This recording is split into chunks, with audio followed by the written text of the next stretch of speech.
And beliefs expressed are not the only possible interpretation. Viewers are invited to make a judgment based on all available information. Every superstition has its origins, and Friday the 13th is no exception. Fridays have always been considered bad luck. For example, in Britain, babies born on Friday are laid on the family Bible just in case. And of course, the number 13 needs no introduction. And according to statistics, its reputation is well-deserved. Researchers report that your chances of an accident increase by 52% on Friday the 13th, even though statistically, there are fewer people on the road. So our advice, stay home, stay tuned, and welcome to a very special Friday the 13th edition of Encounters, The Hidden Truth. Tonight on Encounters. The aliens are doing genetic experimentation. They're ordinary people who've lost everything, victims of alien abductions. I'll have to live with that for the rest of my life. Is it happening to someone you know? They're coming! They're coming! The killer birds and bees are here. It was deathly quiet except for the flapping of hundreds and hundreds of wings. Is this nature's way of telling you something is deadly wrong? I've never seen so many bees in my life. And are they heading your way? All over the country, people claim they're haunted by an unexplainable hum. Sometimes it's perceived as so loud, I look at them and say, how can you not hear this? Our experts search for its source. I'm hearing it loud and clear. While the victims ask, what is causing this insidious hum? Encounters identifies the 7 most common types of extraterrestrials. They look almost like giant praying mantises.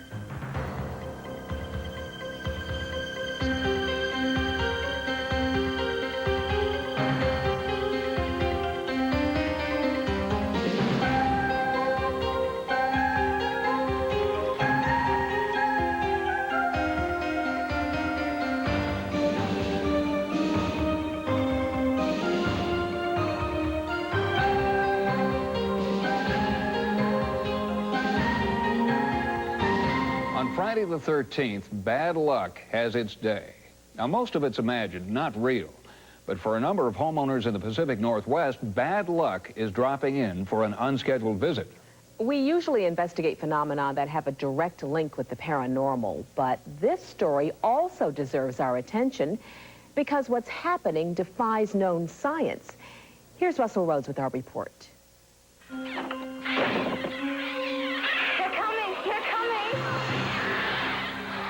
They just bash from window to window, from furniture to furniture, beam to beam.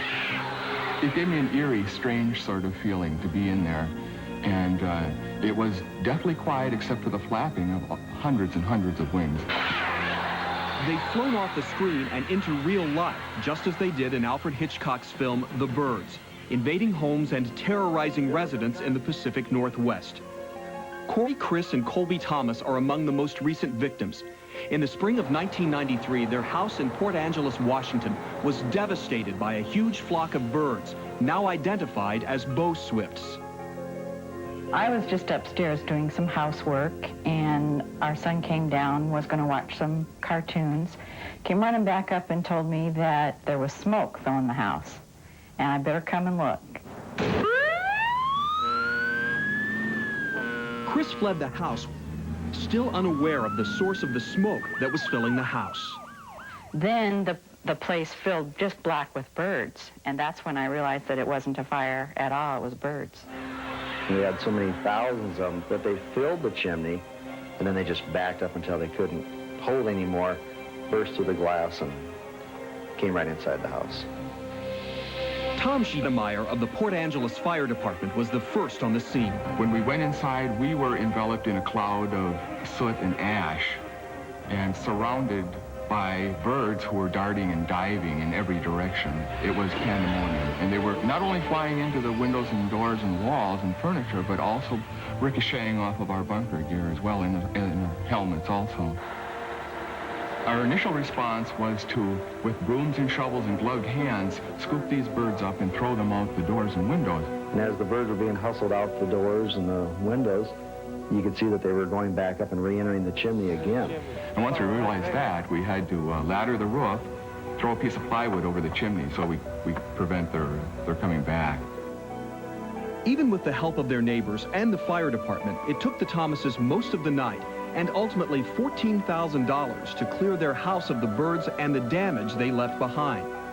But once the bird droppings, blood, and feathers were gone, a question remained. What made these usually docile birds invade the house? Some believe the answer is simple. Logging destroyed the birds' homes, and they may have returned the favor. But will it happen again? People are waiting and watching the skies. These bird attacks are a textbook case of what happens when we meddle with Mother Nature. But they pale compared with another approaching menace, the end result of a genetic experiment gone very wrong. Killer bees. Every day they're drawing closer, and they've already claimed their first American victims. Children are going to be out playing. They're not going to know better. Some of the older people who are unable to run from the bees are going to be out there, and they're going to be caught, and they're going to be attacked. You were screaming for help, and nobody could get closer to him. Stopping them is out of the question. Absolutely out of the question. We're not going to stop them. 40 years ago, a swarm of deadly African bees escaped from a genetic experiment in Brazil. Slowly, surely, swath through the jungles of Latin America. There have been about 2,000 people killed by these bees. There have been 243 people killed in Mexico since 1987. Now they've reached the United States, where they've claimed their first victims. One of the most vicious killer bee attacks happened here in Placido, Texas, 200 miles north of the Mexican border. Before it was done, several would fall victim to the bee's stings. Some would be stung multiple times, and one stung so badly that he would not survive. I never see so many bees in my life. So many bees all my life. I ain't kidding you. And every one, boy, they mean business. On June 11th, 1994, Simon Zapata was working as caretaker at the home of 96-year-old Elobordio Hernandez. While Simon painted the Hernandez's tractor, the old man sat on the porch. Nearby, a young boy was cutting the grass. What no one knew was that the bees had landed in an abandoned shed, and they didn't like the vibration of the lawnmower. Suddenly, the air filled with the sound of their fury. Simon and the boy ran for cover. Unaware of what was happening, Hernandez stayed on the porch.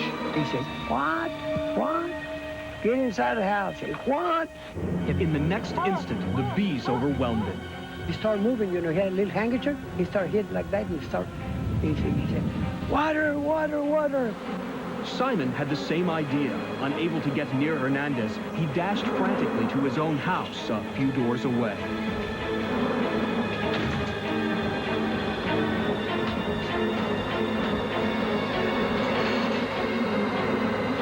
By now, bees were tangled in Simon's hair, up his nose, in his ears, stinging him until he fell unconscious. And although the boy was blocks away from the shed, the bees followed him. They go all the way to a church. They were chasing the boy over there. They got him all the way to the church. Doctors pulled hundreds of stingers from Simon's body, and somehow he survived. Elobordio Hernandez was not so lucky. He died 2 days later. We didn't know. We had heard about killer bees in the valley, but we didn't know they were here, actually in Placido.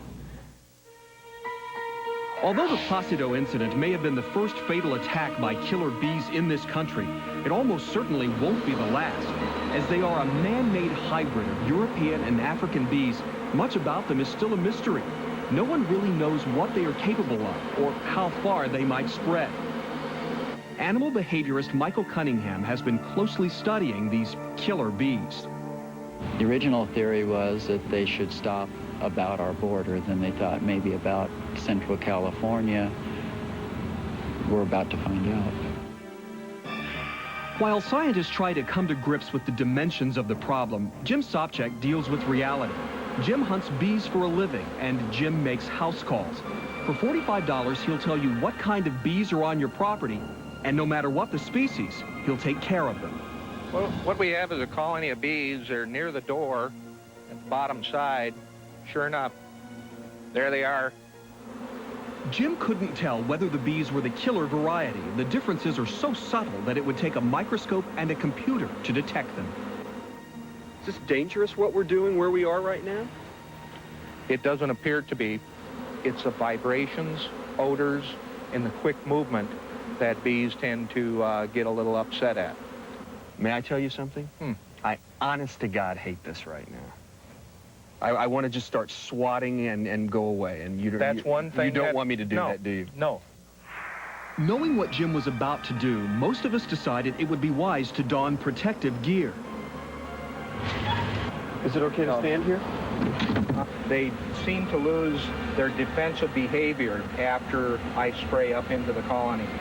But our cameraman, still in shirt sleeves, found they weren't as docile as Jim had predicted. Oh my God.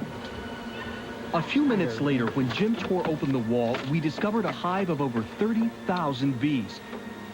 This whole project made me nervous, to say the least. But what was truly terrifying was the possibility that these insects might be the deadly killer bees.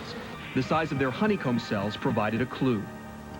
If 10 cells measure greater than 5.2 centimeters, it's probably European.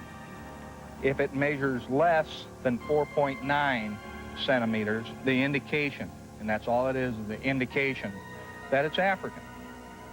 In between that is a gray zone. There's no telling.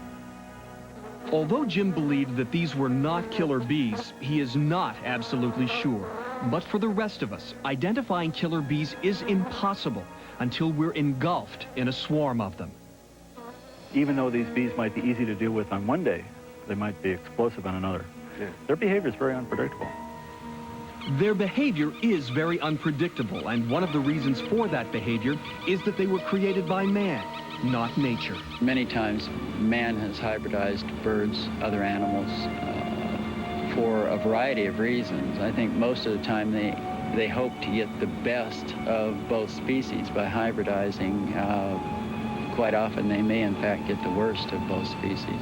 Now, millions of Americans may get a first-hand lesson in what happens when Mother Nature is knocked off balance.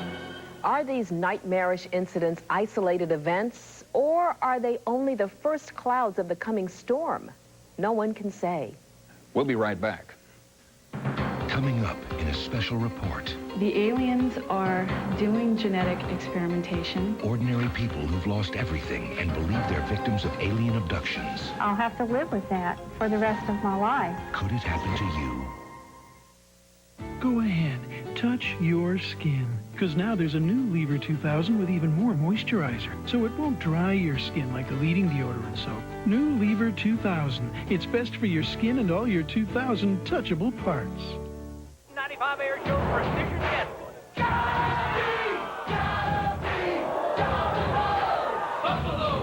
Now, call for a Domino's pizza and get a full order of wings for $3.99. Come on, come on. You want one? Surely you jest. One bite and all my composure is lost. We'd help you find it. You asked for it. Well? Please. I'm reeling from the milk chocolate as it melts in my mouth. Not in your hand. Or glove. I'm soaring from the fresh roasted peanuts and bedazzling shell. I'm giddy. You didn't notice? Notice what? What is she talking about? I don't know, but that is one heavy bowl.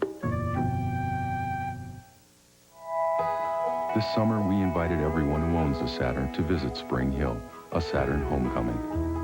They could see where their cars were built and meet the people who built them. We could thank them for believing in us.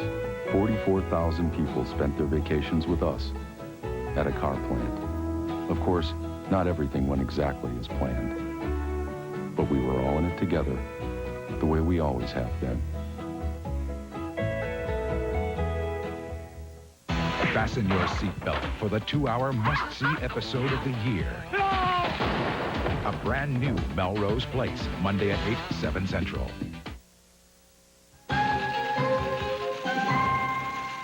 One of the most common ways that skeptics dismiss people with supernatural encounters is to brand them as opportunists. But as you're about to see, sometimes that label is inappropriate. Many people who claim to have had contact with extraterrestrials have suppressed their memories, partly to avoid dealing with the trauma and often to avoid ridicule. But sometimes these witnesses have no choice but to step forward. And for some, it's a step that costs them everything. My particular belief is that the aliens are doing genetic experimentation. I have seen the product of their experimentation. I believe they're creating another race. That's a hybrid race. I know they wiped out parts of my memory. They told me they were going to do it. I remembered that part, being told that they were going to deprogram me. This lady in Russell, Kansas was being visited by UFO knots, but this particular UFO knot was the resurrected Peter the Apostle.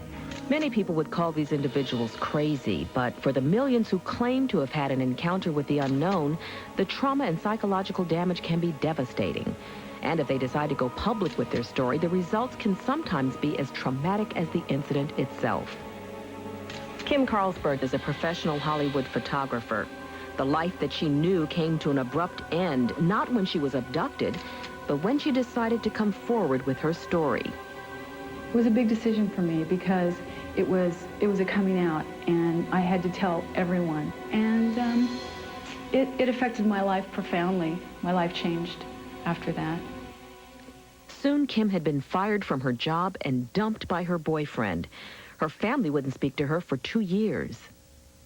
Okay, keep moving, drop your chin. I've worked very, very hard my whole life. I mean, I've had 6 years of college. I'm in the cameraman's union.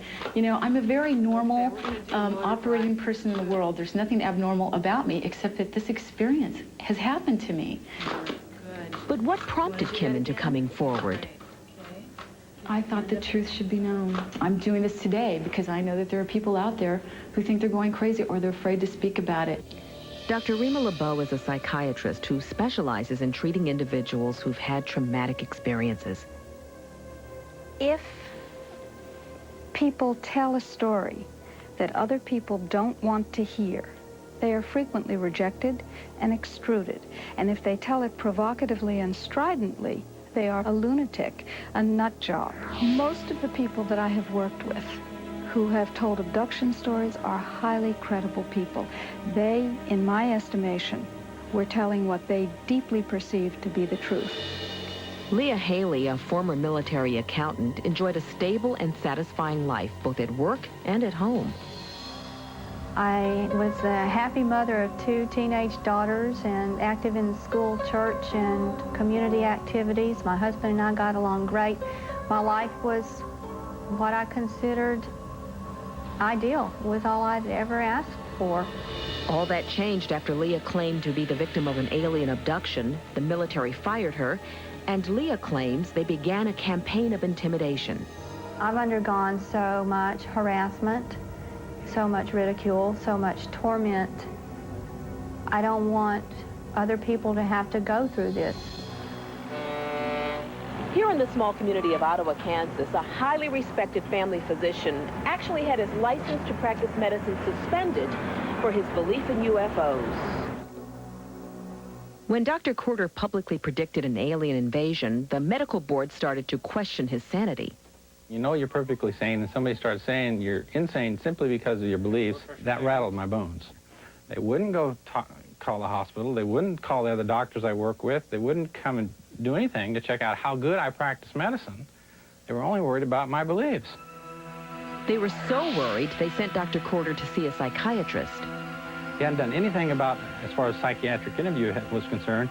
She proved to me he had already made up his mind when he told me, quote, that we believe you have a bizarre thinking disorder, and we want to help you get rid of your bizarre beliefs, but you can keep your basic Christian beliefs. And I blew up at him, because that's unethical. And I just walked out. He said, you know they're going to suspend you. I said, you know what they can do with my license, don't you? The board felt they had no choice. Concerned about the safety of Dr. Corder's patients, they decided to suspend his license. There were some concerns in the discussions that took place as far as his possibly laying on of hands and utilizing the forces from the extraterrestrials or whatever as part of his medical practice, and perhaps also that they were communicating to him in some fashion, and there was some question on Dr. Corder's own part as far as whether in his medical practice he was employing his knowledge in the medical practice or what was somehow otherwise being communicated to him. Although the board had serious concerns about Dr. Corder's beliefs in extraterrestrials, Encounters wondered how his patients felt about it. I don't feel that has any bearing on his ability as a doctor. The only exposure I have to that we have to that, is through the newspaper, through the news media. As a patient of his, it's never been an issue. My mother had cancer and was sick for a year, and he cared for her during that whole time and was just wonderful.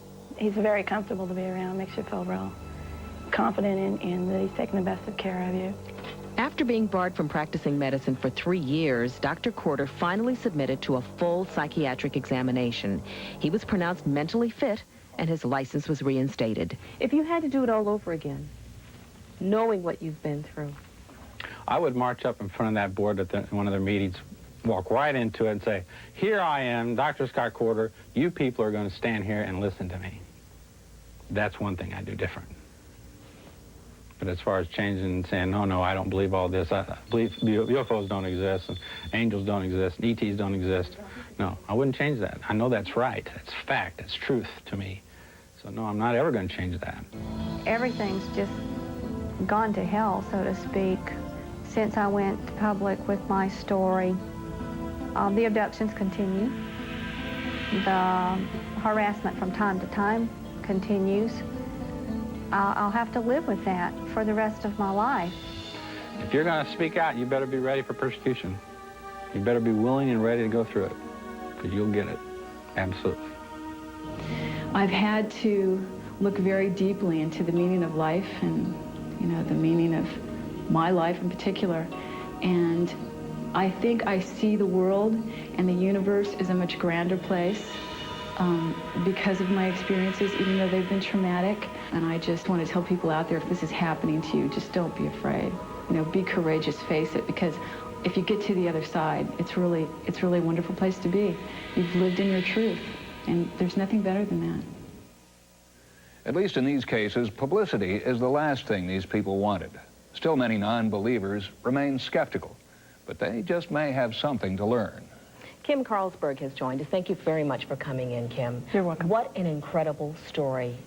Did you ever realize that what was going to happen did happen after you came forward with that story? I had a good idea that it was going to impact my life, but I don't think I understood how much. Can you tell us if you've been threatened? I have not been threatened. I've been interrogated. I've been asked what I know. Well, what is it that you know? I know that there are a lot of little gray men running around abducting people from their beds, doing experiments on their bodies, and they're working to create a hybrid race of beings that are half human and half alien. Kim, for those who may be watching and going through the same kind of an experience that you went through, what advice do you have for them? Speak out. Please speak out. I am doing this to help all the people out there who think they are going crazy. And the more of us who come forward, eventually this will be common knowledge. It has to come out. The magnitude of this phenomenon it's just too big to keep a secret much longer. Kim, we appreciate your speaking out here tonight, and we wish you the very best of luck. And thank you for what you're doing. Encounters will be right back. Coming up, these people are haunted by an unexplainable hum. How can you not hear this? Some say it has an alien source, I'm hearing it loud and clear. while the victims ask, What is causing this insidious hum? Fox, Under the Helmet. Brought to you by Sudafed Decongestant. The National Ski Patrol just approved Sudafed Cold and Cough for patrollers on duty. Approved because Sudafed Cold and Cough relieves coughs, congestion, and aches with no drowsy side effects. Sudafed Cold and Cough clears you up without slowing you down. Because we don't all have the same face, there's the Schick Tracer. Tracer flexes to fit each individual face, leaving your unique face uniquely comfortable. The Schick Tracer. We're changing the face of shaving. When you watch a football game, you see two opposing teams doing everything they can to win. And after it's over, you might see this. Or you might see this. But you won't ever see this. We're just playing a game. You're playing with your life. Violence. Don't play that game. Nancy Kerrigan, Elvis Stoico, Fox's Rock and Roll Figure Skating Championships, Tuesday. Ew, sink's backing up. Get out the Lysol. Lysol doesn't unclog drains. It does now. Introducing professional strength Lysol Drain Opener. It sends more power through standing water than other liquids. It clears even tough, smelly clogs. It got out the clog. You did well. Get out the Lysol that gets out the clog. New Lysol Drain Opener. Yummy. My favorite, fried dumplings. And soy sauce. That's okay. She uses Advanced Formula Resolve Carpet Cleaner. It even gets out greasy combination stains. It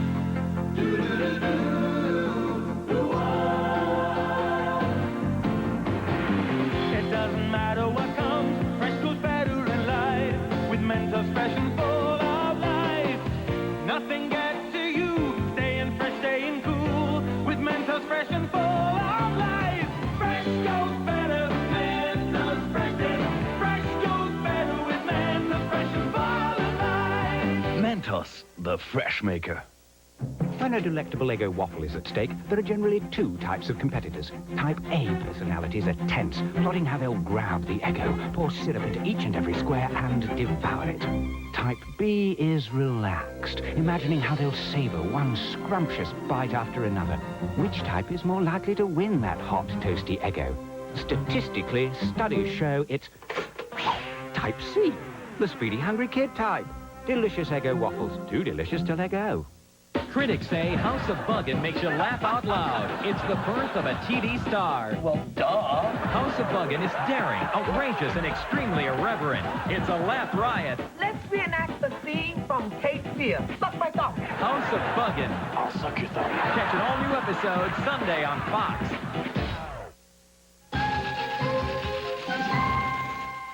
The human ear can detect only certain frequencies, and this spares us from hearing things that could otherwise drive us into madness.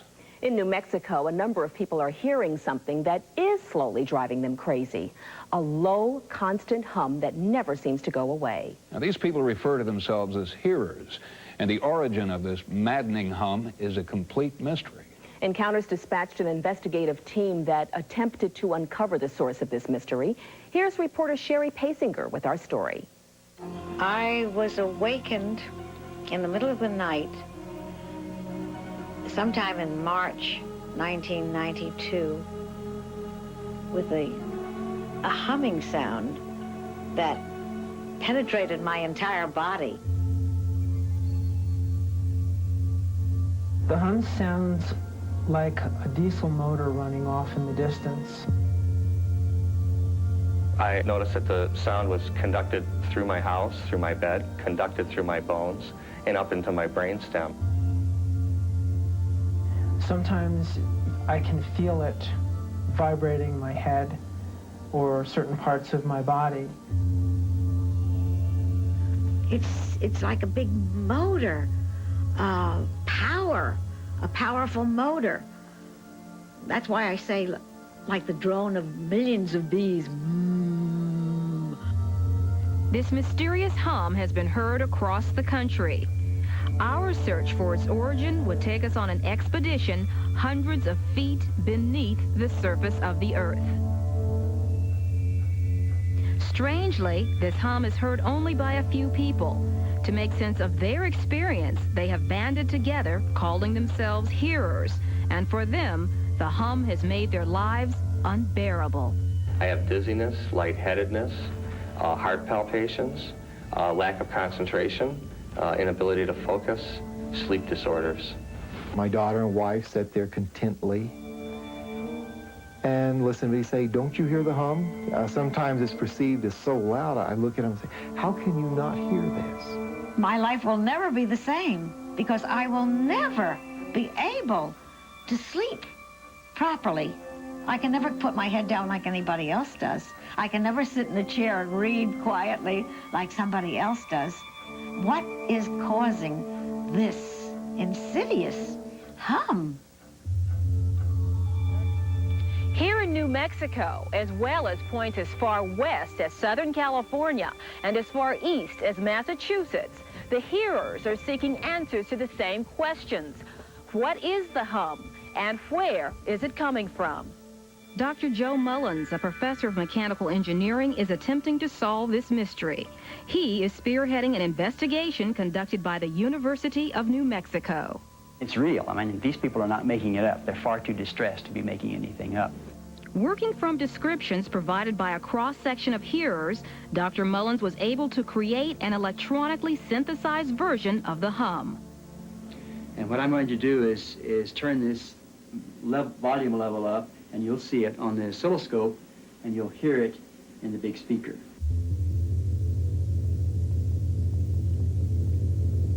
Using this sound as a model of what they were looking for, Dr. Mullins and a team of engineers conducted a scientific attempt to locate and verify the hum's source.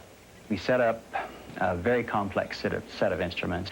Electromagnetic detectors, magnetic detectors, electric detectors. We ran them all simultaneously, essentially continuously for a week. The net result, in a word, is that we didn't find anything but very flat background noise. Despite the lack of concrete scientific data, the existence of the hum has been acknowledged by government officials as high up as the U.S. Congress.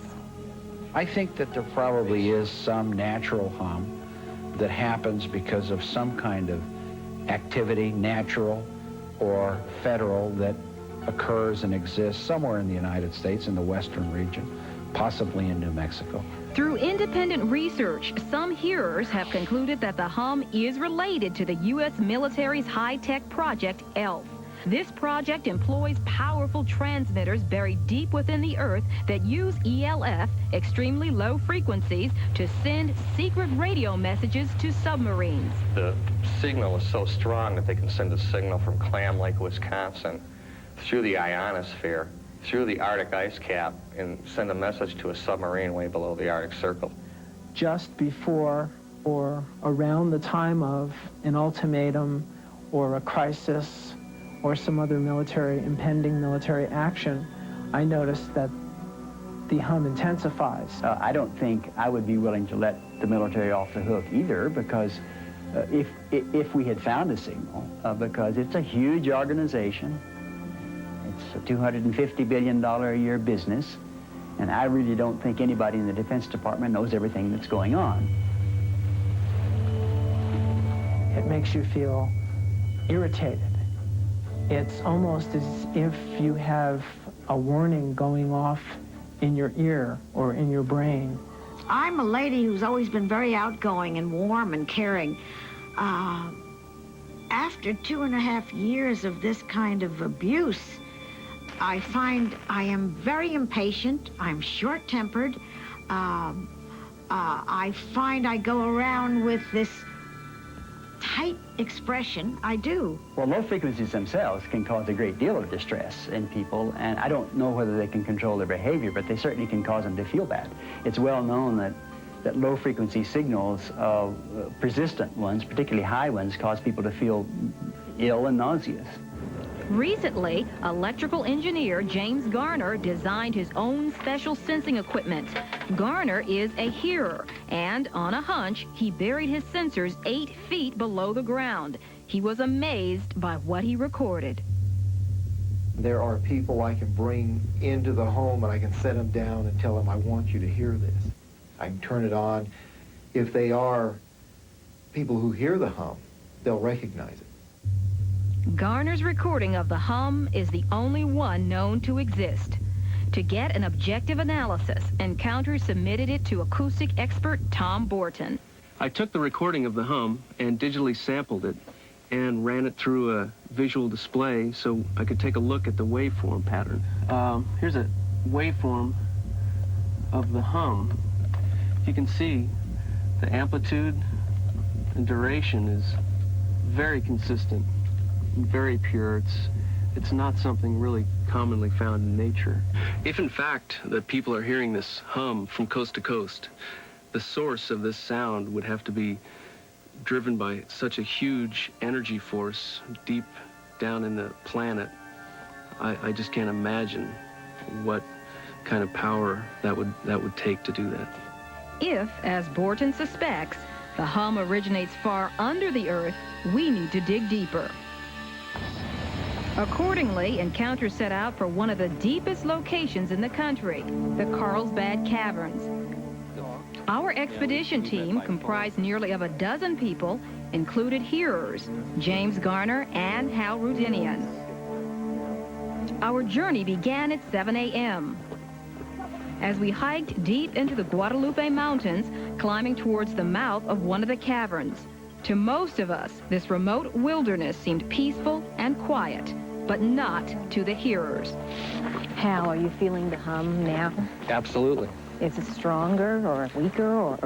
It's pretty much been the same since I've got here.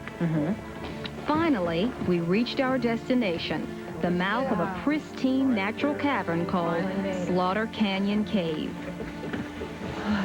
Okay, why don't y'all go ahead and get on your helmets and get ready to go. Now we begin our long descent. Weird limestone formations created by millions of years of dripping water lay everywhere along our paths, and all the while, our hearers kept listening for the hum. Hal, James, here in the cave, it's very quiet. Take a moment of silence and then tell me what you hear. I'm hearing it loud and clear right now, and it's vibrating the left side of my head, and I just don't believe how you guys can't sense it. Finally, we reached the very deepest chamber of the cave, 500 feet below the surface. It was here Garner set up monitoring equipment to conduct his tests. Using various sensors, he checked for acoustic, vibratory, and electromagnetic waves. Now, you claim to have recorded the hum on this tape recorder, correct?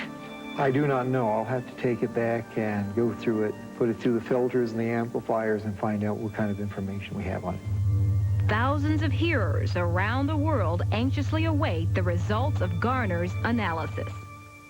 Now, some say this humming is the byproduct of a secret military experiment. Others are convinced they are the result of some UFO-connected phenomenon. Whatever the explanation, our investigation will continue, and hopefully the hearers will hear what they've been waiting for: silence. Encounters will be back in a moment. Coming up, brothers who believe they were abducted as children. Regression therapy may prove their frightening encounter with extraterrestrials still haunts. Debate over UFO abductions continues, but the believers, and there are millions, are convinced that these experiences really happened. Reporter Linda Delaray recently investigated one of the most interesting cases we have ever encountered. John, most of these cases are individual episodes, and that makes validation difficult. But our next story is the account of what may be a dual abduction, and that means it could be twice as credible. Oh my God. A few years ago, Hollywood script supervisor Jess Long decided he had had enough. He was convinced he'd been repeatedly abducted, and he knew if he didn't get help soon, he'd go insane. It finally got to the point where I needed to know, was this real? Was this really happening to me? I wasn't ready to accept the fact that I was being abducted by aliens. Jess found help in hypnotherapist Yvonne Smith. He will wake up sometimes with a mark on his body, and we'll see a triangular-shaped bruise. He will not remember what happened the night before. It'll be totally black for him. Have you actually seen these marks yourself? I have seen several marks on Jesse, and he does have pictures of his marks. He keeps very meticulous records. They're always a little different, but usually triangular in shape, scratches, claw marks, just all kinds of strange marks that I can't explain. Through regression therapy, Yvonne Smith was able to trace Jess's initial encounter back to a single day in 1957.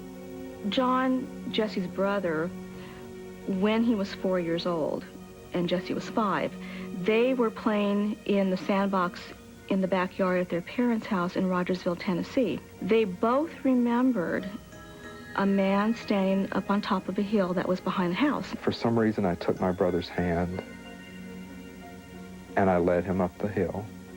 And as we came over the crest of the hill, we came up on what appeared to be a roundhouse with small beings working around the house.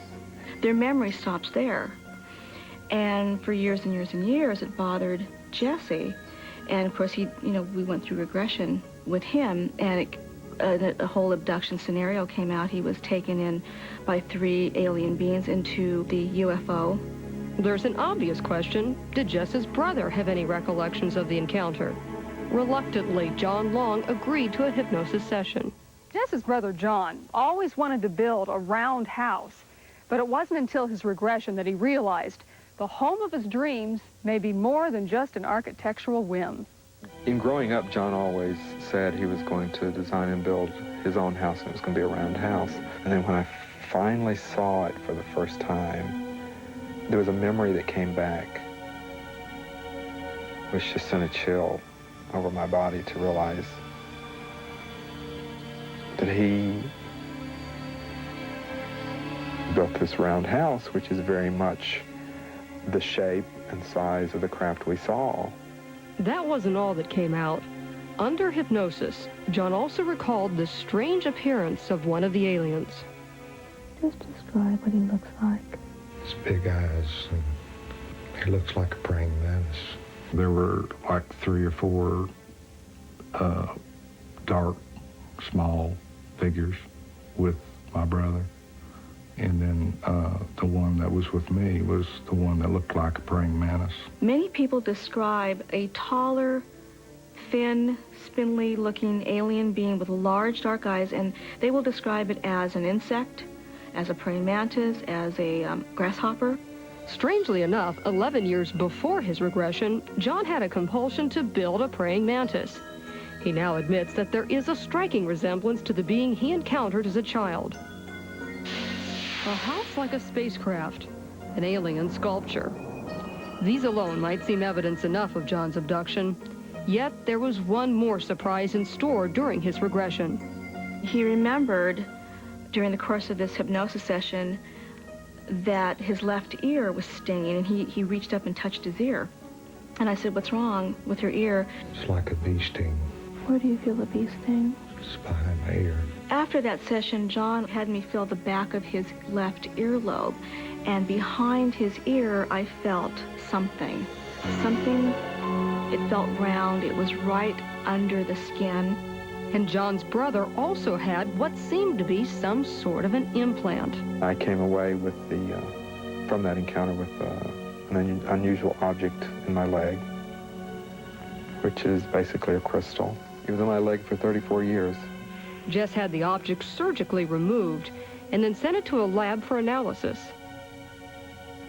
It has minerals in it and metals. It has zinc and magnesium and silver and some other elements. And when you look at it under a microscope, it takes on a honeycombed effect. For Jess Long, the nightmare is ongoing. And the experience has impacted his brother's life in other strange ways. Before my brother even started talking about any of this openly to anybody, I had already, designed the house, and I had already done this praying mantis in the garage. This was a one-time thing for me, but for him, this has happened throughout his life. We still don't have the answers. I mean, I'm grateful that they didn't continue abducting John, but I would like to know, why did they continue abducting me? Jesse Long is certainly not the only person who wonders what's going on. The mystery surrounding these alleged abductions shows no sign of being unraveled. Again, it's important to remember that the vast majority of these abductees seek no publicity and aren't paid for telling their story. In fact, most would never have come forward if it weren't for a desperate need to begin the healing process. Thank you, Linda. Encounters will be right back. Encounters with extraterrestrials is the commonality of their appearance. These encounters are so widespread and the description so detailed that it's now possible to analyze these reports. We've broken them down into 7 distinct categories. Now, if, and remember it's a very big if, we are being visited by extraterrestrials, the galaxy may be more diverse than we can imagine. An all too common sight in our society is policemen arriving at the scene of a crime, trying to determine what happened. Often they call on forensic artists like Bill McDonald for help. Recently, Bill turned his artistry to another mystery, determining the identity of the alien creatures that millions believe walked this planet. First, he sifted through the eyewitness descriptions. 3 to 5 feet tall. Big heads, big eyes. They look like flies in a way. White, iridescent sort of skin. It was green and had little hair on it. Perfect humanoids. From descriptions like these, Bill McDonald created composite sketches of alien beings. The illustrations I do are made specifically for scientific research and for publication, and the intent is to be as accurate to the witness descriptions as possible. Altogether, he's identified 7 different types of aliens. The first category are the Roswell aliens. The Roswell aliens have a reptile-type texture to their skin. The eyes are very human, and they're Asian in character. The gray aliens are the next category, Reticulum sapiens superior. You have a small race between 3'5" and 4'1" that act as a technician or worker class. They have the classic black eyes wrapping around the sides of their heads. The next category are the ancients. They look almost like giant praying mantises or grasshopper insects. The eyes are fully up to 1/3 the total mass of the head. The Nordics are very interesting because they're the most human appearing of all of the aliens. They appear to be slightly taller than us, extremely athletic in build. The females are extremely well endowed proportionally. The males are very, very gorgeous and are described as looking a lot like some of the models, like Fabio. The hybrids are extremely interesting and very varied. Some of the hybrids are proportionally like children with very fine hair. The reptilians seem to have like 3 toes instead of the normal 5 on their feet. And they seem very humanish in proportion, but they have larger than normal mouths, and they have a very snake-like or lizard appearance. Some of the aliens, and it's interesting that the aliens in Close Encounters of the Third Kind looked a lot like this, seem to appear like fetuses and are proportionally like fetuses that are running around like small children, have a higher degree of intelligence, and operate in a technical capacity, if you will. Bill McDonald has no explanation for the variety of alien life he has cataloged, and his drawings stand as mute testimony to the ongoing UFO mystery.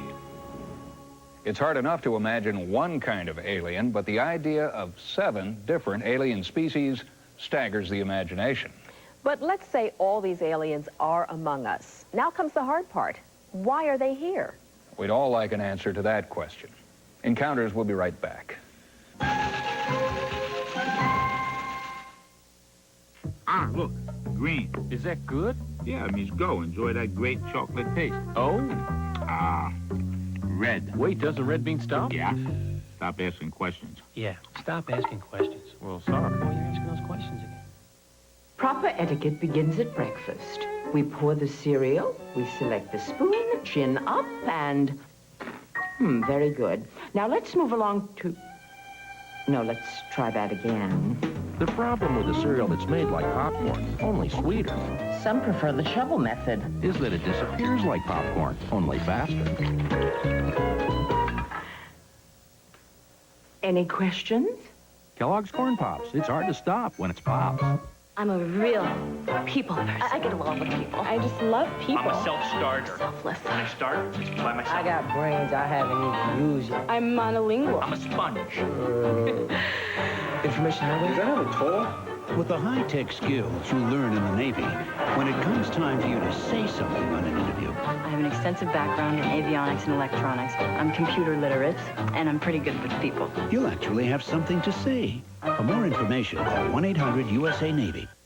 Next time you see your dentist, you may hear about advanced formula plaques.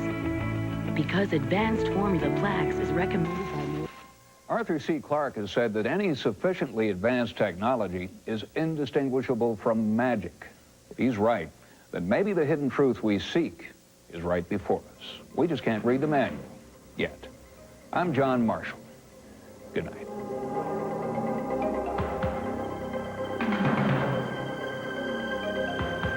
It's the show that has the critics cheering.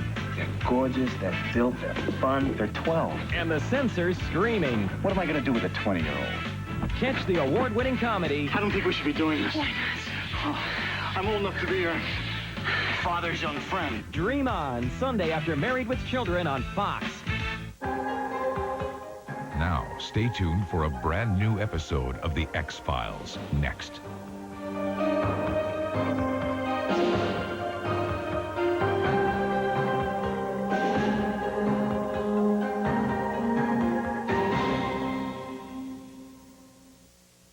Weekends are a time to relax. Until your favorite neighbors decide to drop by. The Simpsons. Saturdays at 5 on Fox, Channel 6. I think we